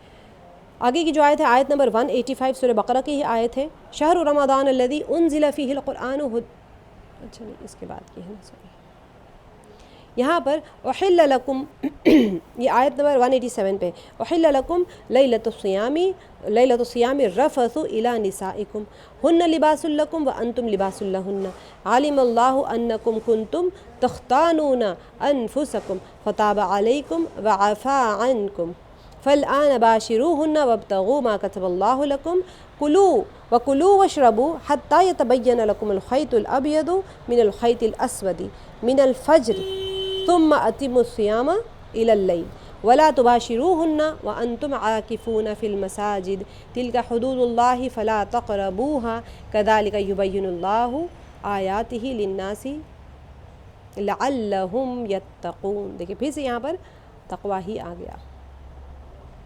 آگے کی ترجمہ دیکھیں، تمہارے لیے روزوں کے زمانے میں راتوں کو اپنی بیویوں کے پاس جانا حلال کر دیا گیا، وہ تمہارے لیے لباس ہیں اور تم ان کے لیے۔ اللہ کو معلوم ہو گیا کہ تم لوگ چپکے چپکے اپنے آپ سے خیانت کر رہے ہو، مگر اس نے تمہارے قصور معاف کر دیا اور تم سے درگزر فرمایا۔ اب تم اپنی بیویوں کے ساتھ شباشی کرو اور جو لطف اللہ نے تمہارے لیے جائز کر دیا ہے اسے حاصل کرو، اور راتوں کو کھاؤ پیو یہاں تک کہ تم کو سیاہی شب کی دھاری سے سفید صبح کی دھاری نمایاں نظر آ جائے، تب یہ سب کام چھوڑ کر رات تک اپنا روزہ پورا کرو، اور جب تم مسجدوں میں معتکف ہو تو بیویوں سے مباشرت نہ کرو، یہ اللہ کی باندھی ہوئی حدیں ہیں، ان کے قریب نہ پھٹکنا۔ اس طرح اللہ اپنے احکام لوگوں کے لیے بصراحت بیان کرتے ہیں، توقع ہے کہ وہ غلط رویے سے بچیں تاکہ وہ تقوی اختیار کر لیں، ٹھیک ہے۔ اب یہاں پر تھوڑے سے باریک مسائل ہیں، میں اس کو آپ لوگوں کو سرسری بتا کے چلی جاؤں گی کہ حضرت یہاں پر کیا تھا کہ سب سے پہلے جو بتایا گیا ہے کہ احل لکم لیلۃ الصیام رفث الی نسائکم۔ اب یہاں پر جو صحابہ ہوتے تھے ان کے پاس دو چیزیں ہوتی تھی، جیسے وہ رات ہو جاتی تھی تو وہ کیا کرتے تھے، حضرت برا بن عازب رضی اللہ عنہ نے بیان فرمایا کہ روزوں کی جو فرضیت کی ابتدائی زمانہ تھا، قانون کے مطابق رسول اللہ صلی اللہ علیہ وسلم کے صحابہ اس پر عمل کرتے تھے کہ جس شخص کا روزہ ہوتا اور افطار کا وقت آ جاتا تو کیا ہوتا تھا، وہ افطار سے پہلے سو جاتے تو کیا ہوتا تھا، اب رات پوری اگر انہوں نے افطار نہیں کیا مثال کے طور پر وہ سو گئے تو پھر کیا ہو جاتا تھا کہ رات وہ پوری رات اور اگلے پورے دن نہیں کھا سکتے تھے. جیسے ہی رات ہو گئی ان کا بس افطار کے بعد میں کھا لیں، پھر اگر وہ سو گئے تو ختم، پھر اب ان کے لیے کچھ کھانا نہیں تھا، تو وہ پوری رات ایسے ہی رہیں گے، پھر اگلے دن تک ان کا دن کا روزہ رہے گا، پھر اور دوسرے دن افطار کا وقت آ جاتا ہے تو پھر اس وقت افطار کر سکتے تھے وہ. تو پھر کیا ہوتا تھا، اگر وہ افطار سے پہلے سو جاتا تو اب پوری رات اور اگلے پورے دن نہیں کھا سکتا تھا، تو جب تک کہ شام نہ ہو جائے. تو یہ کیا ہو گیا، یہ دفعہ کئی بار ایسے پیش آ گیا. تو اب اس کے بعد میں ایک صحابی تھے، وہ بہت ہی کمزور ہو گئے تھے، انہوں نے آ کے وہ گھر آئے اپنی محنت کر کے، جب آ کے اپنی بیوی سے کچھ کھانے کے لیے مانگا تو انہوں نے کہا کہ اب تو کچھ نہیں ہے، تو کچھ کھانے کو نہیں ہے. تو انہوں نے کہا کہ ابھی میرے پاس تو کچھ بھی نہیں ہے، لیکن میں کچھ انتظام کر کے آتی ہوں. جب تک وہ آئے یہ سو گئے تھے، وہ دن بھر کے کام کیے ہوئے تھے، تو ان کی بیوی آنے سے پہلے وہ اب ان کی آنکھ لگی، وہ سو گئے. جب وہ آئے اور ان کو دیکھا کہ وہ سو چکے ہیں تو پھر کہنے لگے کہ ہائے تمہاری محرومی، کھانے کا جو وقت حکم ہوا ہے اور کل کا روزہ بھی رکھنا ہے، تو تم ایسے ہی سو گئے بغیر کھانے کے. تو وہ روزہ انہوں نے پھر رکھ لیا. جب آدھا دن ہو گیا تو رسول اللہ صلی اللہ علیہ وسلم کے پاس میں آئے اور ذکر کیا. اللہ تعالیٰ نے یہ آیت اسی وقت میں نازل فرمائی، احل لکم لیلۃ الصیام رفث الی نسائکم، تو نازل فرمائی جس سے مسلمان بہت خوش ہوئے. اور آیت وکلوا واشربوا حتی یتبین لکم الخیط الابیض من الخیط الاسود من الفجر نازل ہوئی. تو اب یہاں سے کیا ہوا تھا کہ جو سو جانے کے بعد میں رمضان المبارک میں جیسے کھانا پینا ممنوع ہو جاتا تھا، اسی طرح بیویوں سے ہمبستری بھی ان کے لیے ممنوع ہو جاتی تھی. وہ بیویوں کو جیسے 3 چیزیں ہیں نا، کھانے پینے سے اور مباشرت سے رکنے کا ہوتا ہے، تو یہ جیسے کھانا پینا ممنوع ہو گیا تو مباشرت بھی ممنوع ہو جاتی تھی. تو پھر صحابہ اس سے بہت زیادہ دشواری اٹھاتے تھے. اسی وجہ سے صحیح بخاری شریف میں بھی ہے کہ جب رمضان کے روزوں کا حکم ہوا تو پھر افطار کے بعد نیند آ جانے کی صورت میں وہ اپنے جائز رشتے جو ہوتے ہیں وہ بھی نہیں، تعلقات بھی نہیں رکھ پاتے تھے. تو آگے جو آیت ہے علم اللہ انکم کنتم تختانون، تو یہ یہاں پر اللہ تعالیٰ فرما رہے ہیں کہ اس کے بعد میں اللہ تعالیٰ نے یہ آیت نازل فرمائی کہ ابو داؤد شریف میں آیا ہے کہ حضرت عمر رضی اللہ عنہ اپنی بیوی کے پاس میں تشریف لے گئے اور انہوں نے مباشرت کی کوشش کی، لیکن وہ رات ہو گئی. رات ہونے کے بعد میں انہوں نے کہا کہ رات ہو گئی ہے. تو اس طرح سے جب ان کے ساتھ واقعات پیش آتے تھے تو پھر کیونکہ وہ سونے کے بعد میں ہر چیز جیسے ہم روزے میں حرام ہو جاتی تھی ہر چیز، ان کے لیے سو جائیں گے تو پھر ختم، ان کے لیے کوئی کھانے کی چیز اور تمام جائز رشتوں کے ان کے پاس ممانعت ہو جاتی تھی. تو وہاں پر شریعت کی خلاف ورزی کی وجہ سے یہ لوگ کیا ہوتا تھا، اپنی نفسوں میں خیانت کرتے تھے. تو اللہ تعالیٰ نے فرمایا علم اللہ انکم کنتم تختانون انفسکم، کہ تم لوگوں سے، اللہ تعالیٰ کو پتہ ہے کہ تم لوگوں سے نفس میں خیانت ہو رہی ہے، کیونکہ احکام کے خلاف ورزی کا مواخذے کی چیز ہے. اگر کوئی انسان اللہ کے احکامات میں خلاف ورزی کر دے تو وہ پکڑ ہو جاتی ہے اس کی. تو اور تختانون کا یہ معنی بھی ہو سکتا ہے کہ ان کے اوپر ایک غلبہ جو ہوتا تھا، اس کی وجہ سے تمہاری نفوذ کا تقاضا جو ہوتا تھا اس کی وجہ سے تم اس چیز میں مبتلا ہو جاتے تھے، لیکن تم اجازت شرعی نہ ہونے کی وجہ سے تقاضے کو پورا نہیں کر پاتے ہو. تو اس میں نفسوں کی خواہش کی خیانت تھی، اگرچہ ایمانی تقاضوں کے موافقت تھی. ایمان کے حساب سے تو کر رہے، ایمان تو ان کا تھا، لیکن انسان تھے. تو اللہ سبحانہ و تعالیٰ نے کیا کر دیا، احل لکم لیلۃ الصیام رفث الی نسائکم، کہ یہ آیت پوری کی پوری نازل ہو گئی کہ اب تمہارے لیے اللہ تعالیٰ نے اپنی بیویوں کے پاس جانے کو، مباشرت کرنے کو اللہ تعالیٰ نے جائز فرما دیا. جو کچھ کسی سے خلاف ورزی ہوئی ہے وہ اس پر نادم ہو جاتے تھے، تو اللہ تعالیٰ نے ان کی توبہ قبول فرمائی اور ان کو معاف فرما دیا.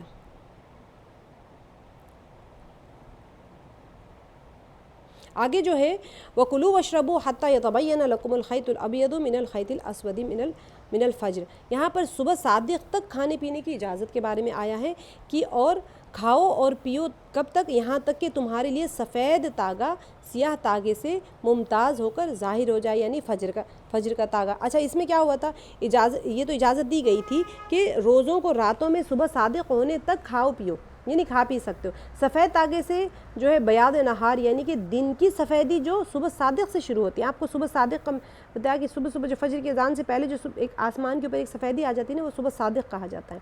تو یہ سیاہ تاگے سے یعنی کہ جو رات کی تاریکی ہے، سیاہ تاگے سے رات کی تاریکی مراد ہے، اور یہ جو سفید تاگا ہے اس سے صبح صادق کے وقت جو آسمان کے اوپر ایک سفیدی آ جاتی ہے وہ مراد ہوتا ہے۔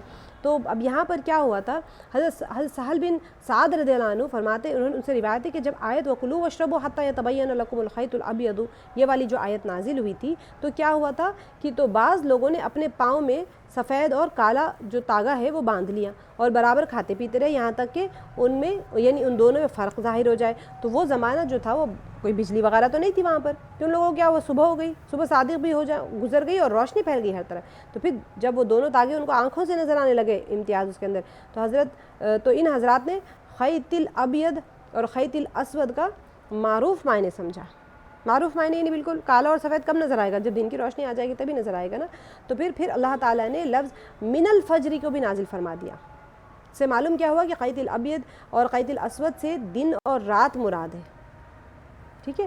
تو پھر کیا معلوم ہوا کہ سحری کھانے کا آخری وقت صبح صادق تک، اور چونکہ پوری رات میں بیوی کے ساتھ میں اور زوج کے ساتھ میں رشتہ تعلق رکھنے کی بھی اجازت دے دی گئی تھی، اس لیے جماع بھی صبح صادق ہونے تک جائز ہے۔ اور اس سے یہ بھی معلوم ہو گیا کہ جنابت روزے کی منافی نہیں ہے، کیونکہ جب رات کا آخری حصہ تک جماع کرنے کی اجازت ہے تو پھر جماع کرنے والا لا محالہ فجر طلوع ہونے تک یا اس کے بعد بھی وہ غسل کرے گا، اور غسل کرنے میں جو وقت خرچ ہوتا ہوگا وہ وقت میں روزہ بھی ہوگا جو صبح صادق سے شروع ہو چکا ہوگا، ٹھیک ہے۔ تو صادق تک وہ غسل بھی کر سکتے ہیں، جیسے ہم نے کل ایک مسئلہ پڑھ لیا تھا۔ آگے جو آیت ہے ثم اتموا الصیام الی اللیل، یہاں پر روزے کے ابتدائی وقت حتی یتبین لکم میں بتا دیا گیا ہے۔ پھر روزے کی انتہا کب ہوگی، جبکہ پھر روزوں کو رات تک پورا کرو۔ رات غروب شمس ہوتے ہی شروع ہو جاتی ہے، تو جیسے سورج غروب ہو جائے تو پھر روزہ افطار کرنے کا وقت ہو جاتا ہے۔ جب غروب ٹائم دیکھ کے افطار کر لیتے ہیں نا ہم لوگ، سائرن بج جاتا ہے یہاں پر، وہاں پر نہیں ہوتا تو وہ لوگ سورج دیکھتے تھے کہ ہاں وہ سورج کی ٹکیا غروب ہوئی یا نہیں ہوئی۔ تو حضرت عمر رضی اللہ عنہ سے روایت ہے کہ رسول اللہ صلی اللہ علیہ وسلم نے ارشاد فرمایا کہ جب مشرق کی طرف سے رات آ گئی اور دن مغرب کی طرف چلا گیا اور سورج چھپ گیا تو پھر روزے دار کو افطار کا وقت اس کا مکمل ہو گیا۔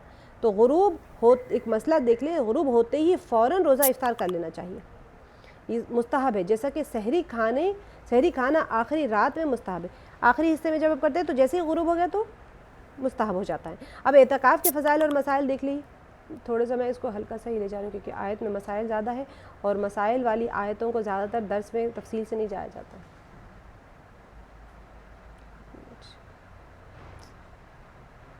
آپ لوگ کے پاس ونڈو آ رہی ہے،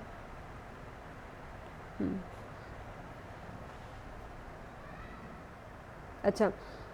اعتکاف کے فضائل اور مسائل ہے کہ اور فرمایا وَلَا تُبَاشِرُوهُنَّ وَأَنْتُمْ عَاكِفُونَ فِي الْمَسَاجِدِ، اور بیویوں سے میل ملاپ نہ کرو اس حال میں کہ تم اعتکاف کیے ہوئے ہو مسجدوں میں۔ اعتکاف مسنون ہے جو صرف مسجدوں میں ہی ہوتا ہے مردوں کے لیے، اور اس لیے نیت کرنا بھی ضروری ہے۔ اعتکاف کی نیت کے بغیر مسجد میں جتنا بھی وقت گزارے اعتکاف میں شمار نہ ہوگا بندہ۔ مردوں کے لیے کہا جاتا ہے جب مسجد میں جیسے ہی داخل ہو جائے تو نیت کر لیں، جتنی دیر بھی مسجد میں بیٹھیں گے سنت نفل اعتکاف کا ثواب مل جائے گا۔ اعتکاف کے دنوں میں ایک تو شب قدر میں بیدار رہنے اور نمازوں میں قیام کرنے کی آسانی ہو جاتی ہے، دوسرے مخلوق سے تعلق کم سے کم ہو جاتا ہے، اور خالق جو اللہ تعالیٰ سے انسان پوری طرح اللہ تعالیٰ کی طرف متوجہ ہو جاتا ہے، تو دل و جان سے، جسم اور زبان سے عبادت اور تلاوت میں انسان مشغول ہو جاتا ہے نا۔ تو پھر یہ اللہ تعالیٰ کے در پہ جا کے پڑ جاتا ہے انسان، تو پھر وہ اپنی بات منوا کے ہی اٹھتا ہے۔ حضرت ابو ہریرہ رضی اللہ عنہ سے روایت ہے کہ رسول اللہ صلی اللہ علیہ وسلم ہر رمضان میں 10 دن کا اعتکاف فرماتے تھے، اور جس سال آپ صلی اللہ علیہ وسلم کی وفات ہوئی اس سال میں 20 دن کا اعتکاف فرمایا تھا۔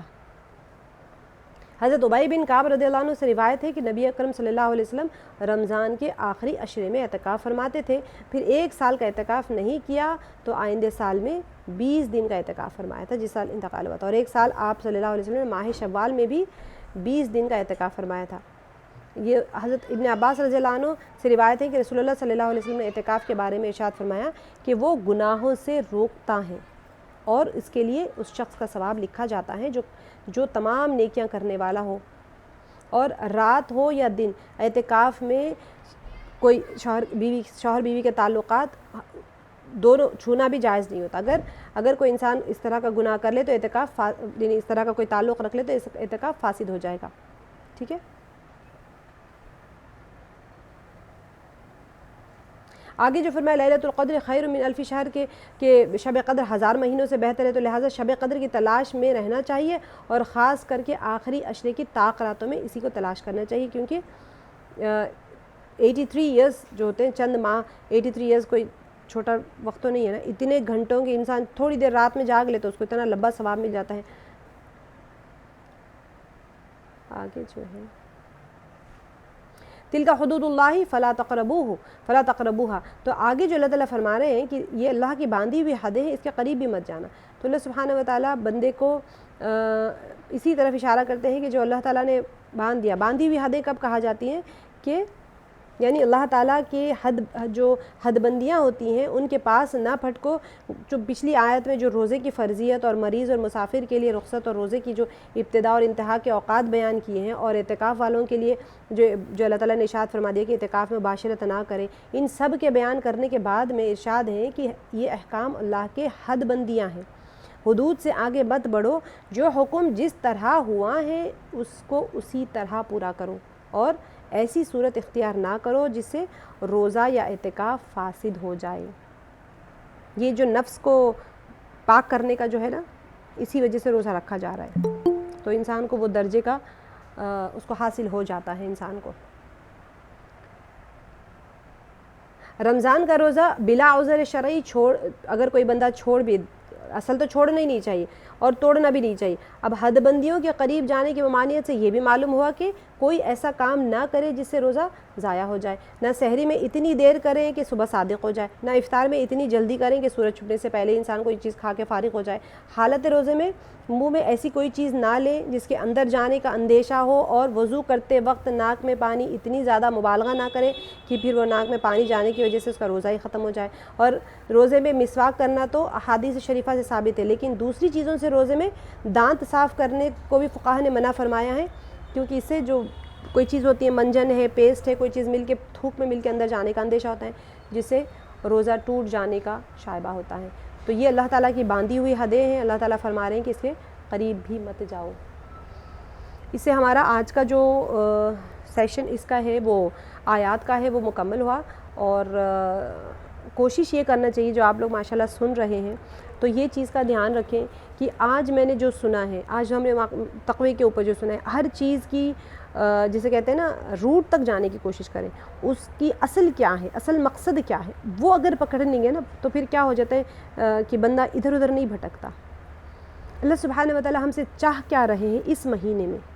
رمضان المبارک کا کنیکشن قرآن پاک سے ہے، روزے سے ہے اور تقوی سے ہے. یہ جو اتنی جو محنت کی جا رہی ہے نا، یہ ہم جو بیٹھ کے یہاں پر خلاصۃ القرآن کا بنا رہے ہیں، بتا رہے ہیں، آپ لوگ کو سمجھا رہے ہیں، محض اس وجہ سے کہ بندہ اللہ سے جڑ جائے. اور اللہ سے جڑنے کا جو راستہ ہے، ہر چیز کو جوڑنے کے لیے کوئی نہ کوئی چیز چاہیے نا، تو قرآن پاک ہے. کیونکہ اللہ تعالیٰ اگر آپ مجھ سے جڑنا چاہ رہے ہیں تو کیا کریں گے، بات کریں گے نا مجھ سے ملاقات کرنے کی کوشش کریں گے، مجھ سے بات. اب ہم اللہ سے تو مل نہیں سکتے، تو ہم اللہ سے بات کرنے کی کوشش کریں گے. تو اگر میں بات کروں گی تو آپ سنیں گے، آپ بات کریں گے تو میں سنوں گی. اس طرح سے ہم دونوں کا تعلق بڑھتا جائے گا. جتنا ہم مکالمات کریں گے ایک دوسرے کے ساتھ میں، ہمارا تعلق بڑھتا چلا جائے گا. تو اللہ سبحانہ و تعالیٰ کے ساتھ میں ہمارا تعلق بڑھانا ہے اگر، اور مضبوط کرنا ہے، تو پھر کلام اللہ ہے یہ. اللہ تعالیٰ مجھ سے بات کر رہے ہیں. یہاں جتنے لوگ بھی بیٹھے ہیں وہ انفرادی طور پہ سوچیں کہ اللہ مجھ سے بات کر رہے ہیں، یہ آیات مجھے کہہ رہے ہیں. یہ کسی مجمع میں جا کے بیان نہیں ہو رہا ہے. یہ بندہ ایسے رہے، اتنا ایبزاربڈ رہے سنتے وقت، یہ اللہ تعالیٰ مجھے سے تو بات کر رہے ہیں. تو جب آپ نماز میں کھڑے رہیں گے، تو جب آپ اللہ سے بات کریں گے نا، تو پھر آپ کا کنیکشن وہاں سے جڑنا شروع ہو جائے گا کہ اللہ مجھ سے بات کریں قرآن پاک میں، اور میں اللہ سے بات کر رہی ہوں نمازوں میں اور اپنی مسنون دعاؤں میں، جو آپ دعائیں کرتے ہیں، جو آپ کے دن بھر اللہ سے باتیں ہوتی رہتی ہیں. تو رمضان المبارک میں خاص طور سے سرکش شیاطین کو بند کر دیا گیا ہے. تو بہت سارے کام جو آپ سوچتے ہیں کہ کرنا ہے، وہ رمضان المبارک میں اس کو سٹارٹ کر لیں. بہت سارے ہم کرتے ہیں نا، منصوبے بناتے ہیں کہ یہ کریں گے، وہ کریں گے، ریزولوشنز ہوتے ہیں نا، نیو ایئر ریزولوشنز. اسی طرح سے رمضان المبارک میں جتنے بڑے بڑے منصوبے بنانے ہیں بنائیں. اللہ تعالیٰ اس کے اندر، کیونکہ شیاطین سرکش شیاطین قید ہوئے ہوتے ہیں، تو پھر بڑے بڑے منصوبے اس کے اندر کامیاب ہو جاتے ہیں انسان کے. تو اللہ سبحانہ و تعالیٰ کی خاص مدد آتی ہے اس وقت میں. تو آپ جو اپنے چاہ رہے ہیں کہ تہجدیں کسی کی نہیں ہو رہی تو ارادہ کریں پختگی کے ساتھ میں رمضان المبارک میں شروع کریں. حفظ کرنا کوئی چاہ رہا ہے تو حفظ شروع کر دیں اپنا, کوئی فقہ کے درس کوئی چیز سیکھنا چاہ رہا ہے, اپنے اندر جو خامیاں ہیں اس کو دور کرنا چاہ رہے ہیں, تو اس کے لیے بھی رمضان المبارک کے اندر منصوبے. اچھا یہ نہیں کہ ریزولوشن بنائیں اور چھوڑ دیں, جیسے نیو ریزولوشن ہوتا ہے بڑی لمبی لسٹ بنتی ہے اور پھر وہ دوسرے دن غائب, تو ایسے نہیں. کوئی جلدی سونا چاہ, دیکھیے بہت سارے ہوتے ہیں, ہم پوری کی پوری ہماری زندگی دین کے خلاف ہو گئی ہے. اسی لیے جو محنت ہو رہی ہے نا خواتین کے اندر, محنت کی جو نہج, اتنی فکر جو علماؤں کے اندر ہے کہ خواتین بگڑ گئی ہیں, کیونکہ یہاں سے جو گھر سے نکل رہے ہیں نا, معہد ہے نا خواتین, تو مدرسے ہیں, جو یہاں سے جو نسلیں نکل رہی ہیں باہر وہاں پوری خراب ہو رہی ہیں. تو سب سے پہلے محنت ہمیں اپنی ذات پہ کرنا ہے. تو میں آج کیا ریزولوشن بنا رہی ہوں, میں نے جو سیکھا اتنے دن میں, آج ہمارا 6th ڈے ہے, 6 دن میں نے کیا سیکھا, میں اپنا ریزولوشن چارٹ بنا لوں کہ میں کس چیز کی میرے اندر کمی ہے اور مجھے کہاں کہاں سے اپنے آپ کو صحیح کرنا ہے. ایک اسکلپٹر ہوتا ہے نا جو مورتی بنا رہے ہیں یا کچھ بھی بنانے والا ہوتا ہے, اب آپ کوک ہیں مثال کے, چلے آپ مورتی نہ بنائیں, کوک ہیں آپ, تو آپ پکوان جو کرتے ہیں تو ہر انسان کو پتہ ہوتا ہے کہ آپ کو پتہ ہے آپ نے کہاں گڑبڑ کر دی. آج ایک چیز پکاتے ہیں, آپ کو پتہ ہوتا ہے یہاں پر میں نے کہاں غلطی کر دی تھی, تو آپ دوسرے دن کوشش کرتے ہیں اس سے اچھی بناؤں میں. تو کیا ہمارا کیریکٹر, ہماری پرسنالٹی میں کتنے سارے غلطیاں, کتنے سارے نقوص ہیں, ایررز ہیں, تو کیا ہم نے اپنے آپ کو صحیح کرنے کی محنت کی ہے؟ اگر نہیں کی ہے تو پھر ہم رمضان المبارک میں نیت کر لیں کہ میں اپنے آپ کو صحیح کروں گی, میرے ان تمام خامیوں کو پور کرنے کی کوشش کروں گی جو میری پرسنالٹی میں ہے, جو اللہ تعالیٰ چاہ رہے ہیں کہ ایک مومن بندہ ایسا ہو. تو رمضان المبارک میں ریزولوشن چارٹ بنائیں, اپنی پوری خامیوں کو لکھیں, اس کو صحیح کرنے کے لیے دوسرا کالم بنائیں, اس میں لکھیں کہ اس کی تصحیح میں کیسے کر سکتی ہوں, اور اس کے بعد ورک آؤٹ کرنا شروع کر دیں. ابھی تو 6 روزے ہیں آپ کے پاس, تو 14 روزے ابھی ماشاء اللہ, سوری 24 روزے ہیں. 24 روزوں میں آپ پورا ورک آؤٹ کر لیں گے, آپ کی پرسنالٹی اتنی نکھر کے آئے گی رمضان کے بعد میں انشاءاللہ. سبحان اللہ تعالیٰ مجھے بھی توفیق دے, آپ سب کو بھی توفیق دے, اور اپنے ریزولوشنز میں ہم پورے اترنے کی کوشش کریں. دیکھیے چند احکام و مسائل دیکھ لیتے ہیں کہ 10 سال سے کم عمر بچوں سے روزہ رکھوانا.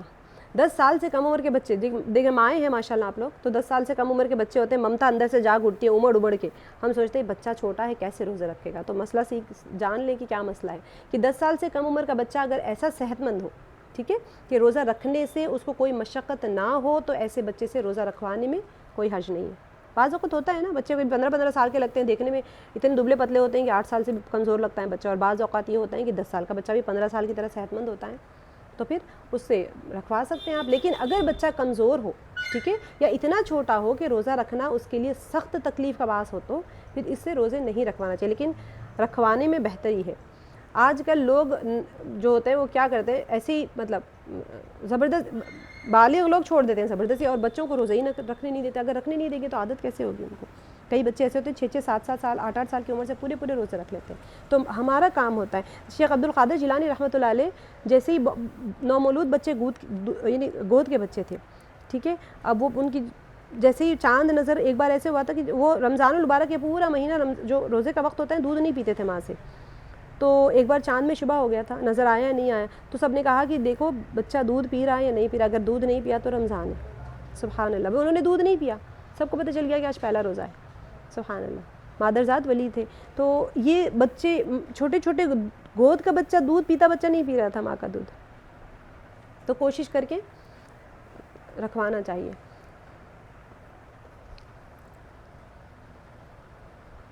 اچھا ایک اور بھی چیز جو علماء اس کے اوپر فرماتے ہیں کہ آج کل لوگ کیا کر رہے ہیں کہ ایک زبردستی کے چھوٹے چھوٹے بچوں کو وہ روزہ رکھواتے ہیں, اور پھر ان کے اخباروں میں تصویر چھپاتے ہیں, اور پھر ان کی بڑی بڑی پارٹیاں ہوتی ہیں اور دعوتیں بڑی بڑی کرتے ہیں. یہ سب باتیں رسومات میں داخل ہو گئی اور قابل ترک ہیں, ان سے اعتراض کرنا چاہیے. افطار پارٹیز ڈیفینیٹلی اس طرح کے نمود کے لیے نہیں, تقوی حاصل کرنے کا مہینہ ہے, یہ کوئی دکھاوے کا مہینہ نہیں ہے یہ. تو 10 سال کے بچوں کو روزے کی تاکید کرنا چاہیے. اچھا جو 10 سال کے بچے ہیں ان کو کیسے تاکید کریں گے؟ جو بچہ 10 سال کا ہو جائے اور روزے کی طاقت ہو تو اسے روزہ کا حکم دیا جائے گا, اور اگر بلا عذر روزہ چھوڑے گا تو پھر اس کو تنبیہ کی جائے گی. 10 سال سے چھوٹے بچوں تک وہ صحت کے اوپر ڈیپینڈ کرے گا. 10 سال ہو گیا تو بچے کو پھر روزہ رکھوانا چاہیے, اور 10 سال سے کم یا 10 سال کے بچے کو پورے مہینے کے روزے کی طاقت نہ ہو تو کیا کرے؟ تو اگر بچہ 10 سال سے کم عمر ہو, ٹھیک ہے, تو کیا کریں گے, 10-11 سال کی عمر کا ہو اور اس کو پورے مہینے روزہ رکھنے کی طاقت نہ ہو, بلکہ پورے مہینے روزہ رکھنے سے سخت تکلیف اور زیادہ کمزور ہونے کا آپ کو اندیشہ ہے اگر, تو کیا کریں تو جیسے دن تو جتنے دن وہ روزہ رکھ سکتا ہے، طاقت رکھتا ہے، اتنے دن اس کو رکھائیں.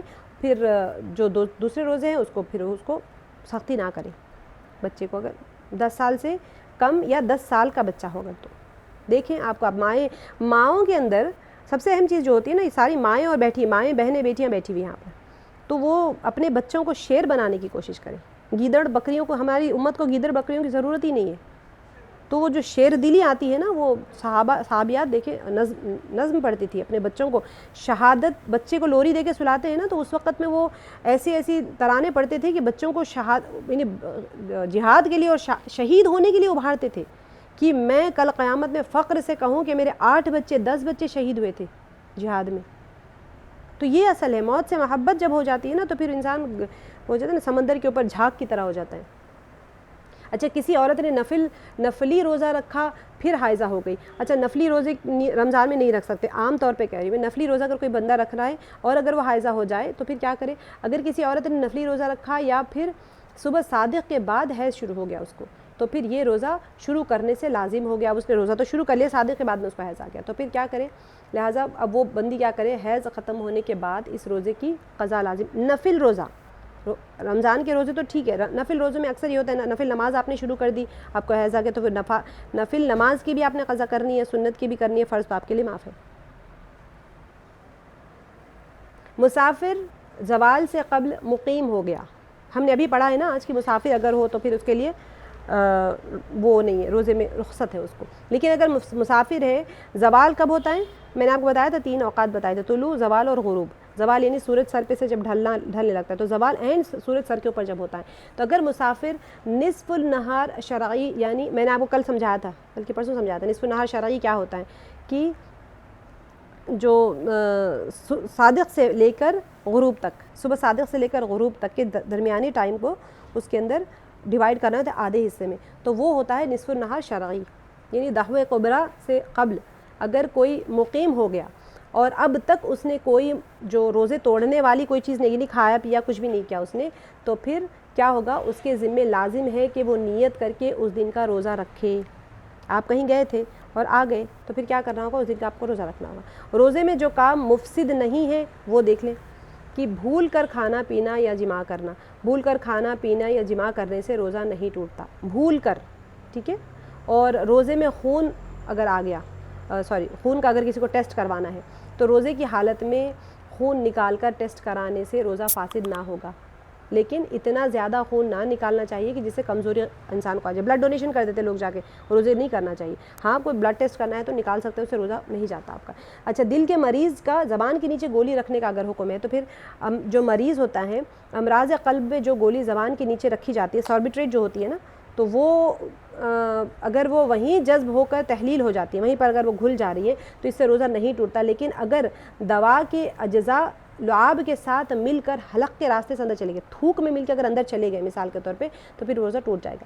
آپ نے یہاں پر رکھا ہوا ہے، اب ظاہر سی بات ہے ساربیٹریٹ تو اندر جائے گی، لیکن پھر بھی آپ تھوک میں مل کے اندر نہیں کرنا ہے. اگر آپ کو وہیں رکھنے سے ابزارپشن ہو رہا ہے، اگر وہ اس کے انگریڈینٹس اگر زبان کے اندر سے کہیں ابزارب ہو جاتے ہیں تو پھر ٹھیک ہے. تھوڑی دیر رکھنے سے اگر طبیعت ٹھیک ہو جاتی ہے کسی کی تو پھر ٹھیک ہے، ساربیٹریٹ رکھ سکتے ہیں. لیکن تھوک میں مل کے وہ پھر نگلنا نہیں چاہیے، آپ کو پھر کلی کر دینا چاہیے اس کو.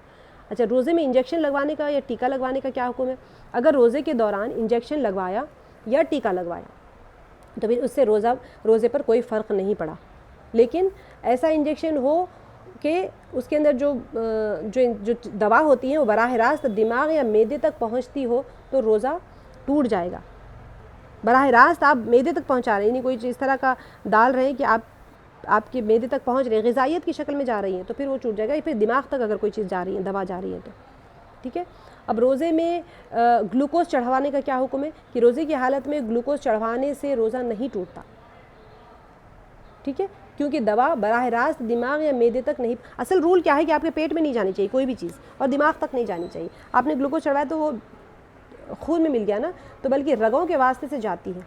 گلوکوز کیسے جائے گا؟ آپ کو رگوں میں چڑھاتے. تو کیا ہوگا؟ بلا عذر ایسا بھی نہیں کرنا چاہیے. اگر آپ طاقت کے لیے چڑھا رہے ہیں تو بلا عذر نہیں کرنا چاہیے اس طرح سے. روزے میں روزے میں ڈائلسس کروانے کا کیا حکم ہے؟ گردے کا جو صفائی ہوتی ہے، سب کو پتہ ہے، خون اور باڈی کے اندر پانی ہو جاتے تو کڈنی خراب ہو گئی تو لوگ ڈائلسس کرواتے ہیں. تو روزے کی حالت میں ڈائلسس، گردے کی جو دھلائی کا عمل ہے، یہ روزہ نہیں ٹوٹے گا اس سے. ٹھیک ہے، کیونکہ اس عمل کا تعلق صرف خون کی صفائی سے ہے اور براہ راست ہمارا جو معدہ ہے اس کے اندر کچھ نہیں جاتا، اس کے سبب سے کوئی چیز بھی داخل نہیں ہوتی معدے کے اندر، وہ صرف خون کی صفائی ہوتی ہے. ٹھیک ہے، تو ایک ہمارا چھوٹا سا باقی رہ گیا زبان کا. ہم نے کل جو زبان کی احتیاط کے بارے میں کیا تھا کہ زبان کی حفاظت، انسان بات چیت کرتا ہے تو اس کے اندر کتنا احتیاط کرنا چاہیے، اسی سے آج تھوڑا سا اور اس کا ایک آگے کا بھی تھوڑا سا ہم آج کا بھی وہی کر لیں گے کہ زبان کی حفاظت جو اسلامی تربیت اور سیرت کے اندر ہے کہ حدیث مبارکہ رسول اللہ صلی اللہ علیہ وسلم نے ارشاد فرمایا کہ جب صبح ہوتی ہیں تو سب اعضاء عاجزی کے ساتھ میں زبان سے کہتے ہیں کہ تو ہمارے بارے میں اللہ سے ڈر، کیونکہ ہم تجھ سے متعلق ہیں. یعنی ہماری جو خیر و عافیت اور دکھ تکلیف ہے وہ تجھ سے زبان بول کے چلی جاتی ہے، پٹائی تو جسم کو لگتی ہے نا. تو پس اگر تو ٹھیک رہی تو ہم بھی ٹھیک رہیں گے، اور اگر تجھ پر کجی آ گئی تو ہم میں بھی کجی آ جائے گی. کون کہہ رہے ہیں؟ جسم کے اعضاء. کس سے کہہ رہے ہیں؟ زبان سے. جسم کتنا بڑا ہے، زبان کتنی چھوٹی ہے جسم کے مقابلے میں، لیکن اگر زبان میں کجی آ گئی تو پھر پورے جسم میں کجی آ جائے گی. کجی کسے کہتے ہیں؟ ٹیڑھے پن کو. عوج جو ہم پڑھ رہے تھے نا، ہم نے تفسیر میں پڑھا عوج یعنی کجی یا ٹیڑھا پن. مطلب یہ ہے کہ تو ٹیڑھی چلی تو تو نے بے راہ روی اختیار کی تو ہماری خیر نہیں. کچھ کہہ دیا زبان سے، جسم بھگتتا ہے اس کو. زبان کی حفاظت سے صرف دنیاوی فائدہ اور راحت ہی حاصل نہیں ہوتی، بلکہ کیا ہوگا؟ آخرت کی نجات اور کامیابی کی بھی ضمانت ہے. جیسے ہم نے کل کر لیا کہ ذکر اذکار میں اور اس طرح سے اپنی زبان کو مشغول رکھیں گے تو پھر انسان کو آخرت بنانے کا سبب بنتی ہے. اگر دنیا میں غیبت چغلی اس طرح کے کاموں میں گناہوں میں لگائیں گے تو آخرت کو خراب کرنے کا سبب بن جاتی ہیں. تو دنیاوی فائدے کے ساتھ ساتھ اخروی فائدہ بھی ہوتا ہے انسان کو، اور آخرت میں نجات اور کامیابی کی بھی ضمانت بن جاتی ہے. تو اس سے وابستہ کامیابیاں وابستہ ہوتی ہیں. اب حضرت عقبہ بن عامر رضی اللہ عنہ نے بیان فرمایا کہ رسول اللہ صلی اللہ علیہ وسلم نے عرض کیا نجات کی کیا صورت ہے؟ آپ صلی اللہ علیہ وسلم نے فرمایا کہ زبان کو قابو میں رکھو اور اپنے گھر میں اپنی جگہ رہو، یعنی زیادہ تر اپنے ہی گھر میں رہو، باہر بہت کم نکلو، کیونکہ گھر کے باہر بہت سے فتنے ہیں. شاپنگ کے لیے جاتے ہیں، لمٹ بنائیں، لسٹ بنائیں. دو چیزیں رکھیں، ٹائم لمٹ اور لسٹ. اس کے بغیر باہر نہ جائیں. اگر خالی ایسے ہی دیکھیں گے چلو جا کے دیکھ کے آتے ہیں، تو آپ صلی اللہ علیہ وسلم کیا فرمایا؟ گھر کے باہر بہت سے فتنے ہیں. گھر میں زیادہ نکلنے کے، اپنے گھر میں ہی رہنے کے لیے حکم فرما دیا نبی صلی اللہ علیہ وسلم، اور صحابی کو فرمایا، صحابیہ کو نہیں. تو